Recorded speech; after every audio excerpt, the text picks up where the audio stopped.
Om Swastiastu, Assalamualaikum warahmatullahi wabarakatuh. Shalom dan salam sejahtera untuk kita semua.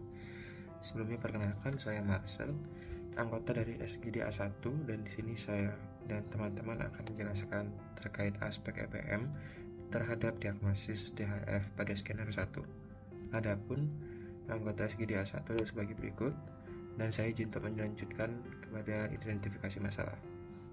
Dengue hemorrhagic fever DHF atau yang biasa disebut dengan demam berdarah tinggi merupakan penyakit infeksi virus yang ditransmisikan melalui vektor berupa nyamuk. Seorang pasien wanita dengan usia 30 tahun datang ke tempat praktik kesehatan akibat adanya keluhan berupa demam selama 3 hari dengan latar belakang tinggal di daerah endemik serta banyak kasus tinggi ditemukan di tempat pasien tinggal.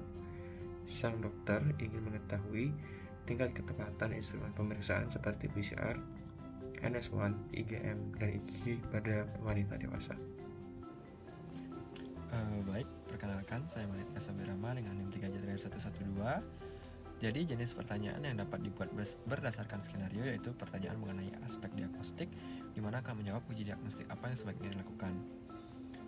Kemudian berdasarkan skenario, terdapat beberapa pilihan uji diagnostik yang dapat digunakan untuk mendeteksi infeksi virus dengue.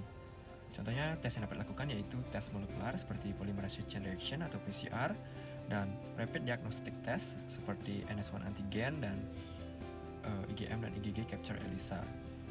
Jadi di study project ini akan menjawab clinical question dari skenario yang telah diberikan. Sekian dari saya, akan lanjutkan oleh teman saya. Terima kasih. Perkenalkan, nama saya Steven Christian. Saat ini saya akan menjelaskan terkait dengan PICO sesuai dengan kasus yang telah diberikan. Jadi di sini diminta untuk membangun pertanyaan klinis dari PICO. Yang P pertama adalah person atau problem atau population, dan di sini adalah pasien dewasa dengan demam selama 3 hari. Kemudian untuk I adalah intervensi atau indikator atau juga exposure. Di sini adalah PCR. Kemudian untuk C-nya untuk comparison atau kontrol, di sini yang digunakan adalah NS1 antigen, kemudian IgG antibody atau IgM antibody. Kemudian untuk outcome yang diharapkan adalah ditemukannya tes diagnostik demam berdarah dengan sensitivitas terbaik.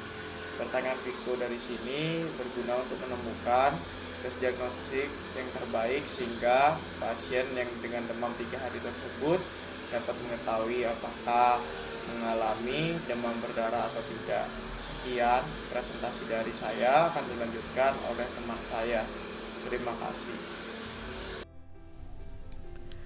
Baik, perkenalkan, nama saya Pandemadi Gita Wedayanti dengan 3 digit NIM terakhir 071.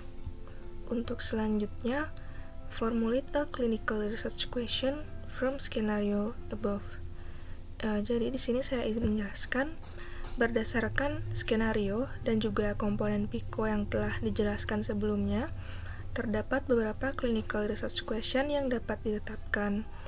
Adapun di sini kami menetapkan 2 clinical research question. Yang pertama, apakah molecular testing mampu mendiagnosis dengue hemorrhage fever dengan akurat dibandingkan dengan rapid diagnostic test.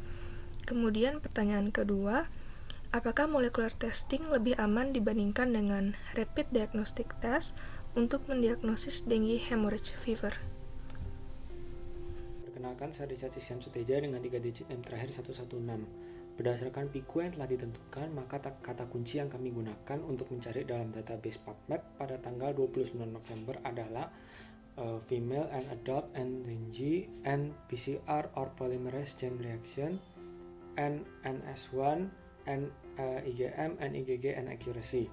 Maka dapat ditemukan 6 jurnal dengan rincian sebagai berikut. Baik, perkenalkan, nama saya Nengala Pasifika dengan 3 digit NIM terakhir 022. Sebenarnya saya akan menjelaskan mengenai eksklusi dan pemilihan artikel. Di mana di sini untuk artikel nomor 2 dan nomor 4 akan dilakukan eksklusi dikarenakan intervensi yang dicari adalah NS1 dan kontrolnya adalah IgM, IgG, RT-PCR. Hal ini tentunya berbeda dengan pertanyaan klinis yang ingin mencari akurasi diagnosis dengan menggunakan NS1 sekaligus IgM dan IgG terhadap PCR. Pada artikel nomor 3, dieksklusi dikarenakan tujuan artikel yang ingin mencari rasio IgG terhadap IgM untuk membedakan infeksi dengan primer dan sekunder. Hal ini berbeda dengan pertanyaan klinis yang ingin mencari akurasi diagnosis menggunakan NS1 sekaligus IgM dan IgG terhadap PCR. Dan terakhir itu terkait dengan artikel nomor 5, dieksklusi dikarenakan rapid diagnosis tes yang digunakan tidak membedakan antara IgM dan IgG. Hal ini dengan pertanyaan klinis yang ingin mencari akurasi diagnosis menggunakan NS1 sekaligus IgM dan IgG secara terpisah terhadap PCR. Sekian dari saya, akan dilanjutkan oleh rekan saya. Terima kasih. Perkenalkan, saya Ana Agung Sugeng Istri Nombaba Artasari dengan 3 NIM digit terakhir 213. Artikel nomor 6 dieksklusi dikarenakan populasi yang salah, yakni pasien infeksi virus Zika dan bukan dengue. Sehingga pada akhirnya berikut adalah artikel yang kami pilih, bisa dilihat pada slide. Selanjutnya akan dilanjutkan oleh teman saya. Perkenalkan, nama saya Izma Tiffany dengan 3 digit NIM terakhir 070. Di sini saya akan membahas mengenai validitas dari jurnal tersebut. Sampel penelitiannya adalah pasien demam berusia 9 bulan ke atas dengan gejala yang memenuhi kriteria WHO 2009 untuk suspek dengue yang sedang mencari pengobatan di klinik Shah Alam pada tanggal 13 November 2017 sampai 30 Maret 2018. Kriteria eksklusinya adalah pasien dengan perawatan emergensi dan atau dengan riwayat yang rentan komplikasi dari pengambilan sampel darah. Pemilihan sampel pada penelitian ini dilakukan secara konsekutif, sehingga sampel yang ditentukan tidaklah representatif. Tes diagnostik cepat Viral Tract Dengue Acute, SD Bioline Dengue Duo, dan SD Dengue NS1 AG ELISA dievaluasi dalam penelitian ini untuk perbandingan. Tes ini juga dilakukan secara objektif, karena dilakukan oleh staf laboratorium secara blind dengan tidak mengetahui informasi klinis dan hasil tes indeks perawatan di tempat. Om Swastiastu, perkenalkan nama saya Nyoman Sudasmara dengan NIM 19.05.1179. Di sini saya akan menjelaskan tentang importance.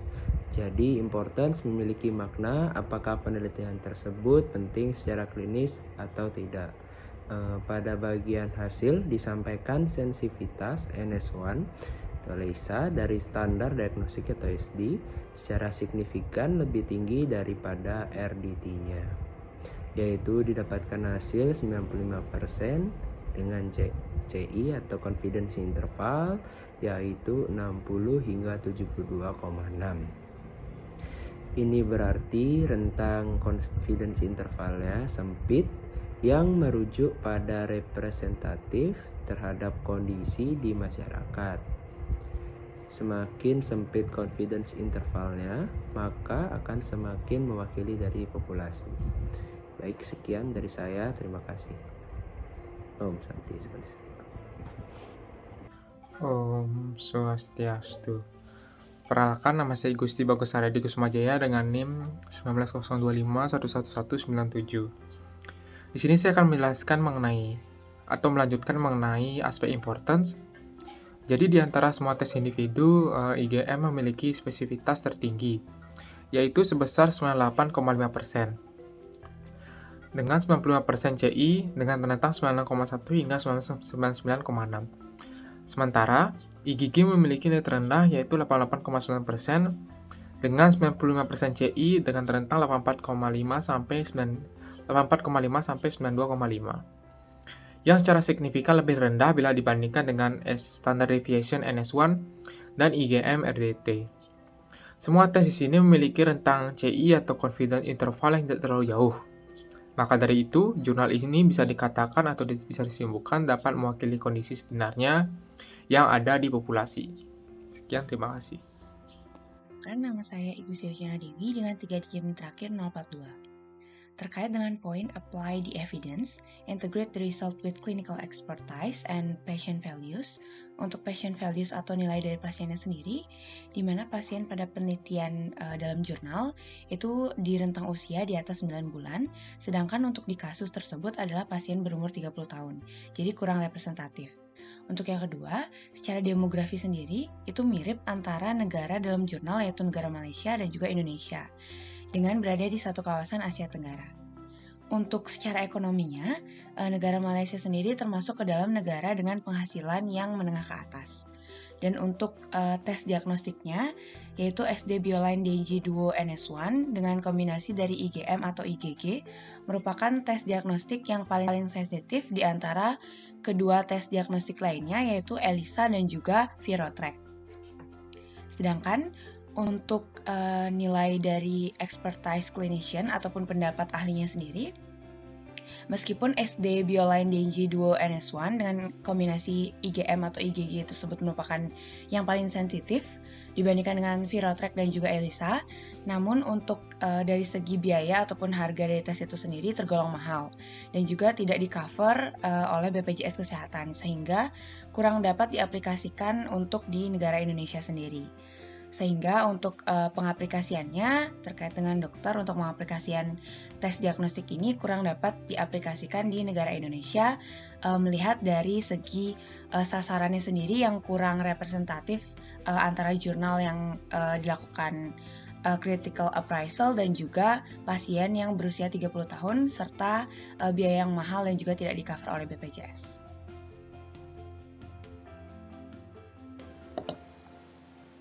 Perkenalkan, nama saya Putu Risya Saduputra dengan NIM 19.025.11.020. Untuk menutup presentasi kali ini, saya izin meringkas telaah kritis jurnal yang telah kami lakukan.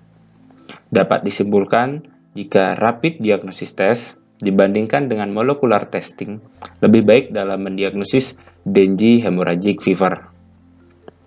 Jenis rapid diagnosis test yang memiliki performa diagnosis paling baik adalah NS1 yang dikombinasikan dengan IgM dan IgG, yaitu SD Bioline Dengue Duo NS1 Combo kombinasi IgM dan IgG.